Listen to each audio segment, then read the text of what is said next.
No niin, tervepä vuonna. No, taas me rillattiin. Tullaan aika kovia rillaamaan. Ja jonkun tyhjä kaljatööttö jäi, se on 0%.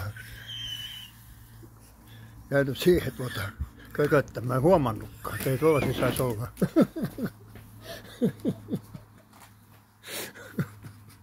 Huhhuh. Joo, on tosissaan hyvät herkut.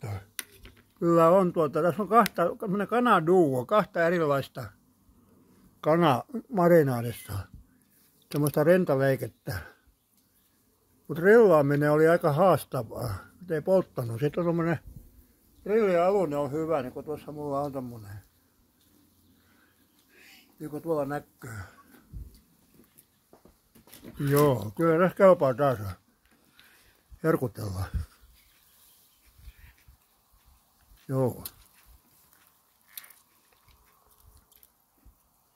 Tässä on perunaa ja on salaatit on kaikki ja niin poispäin. On hyvät, on sapskat, on.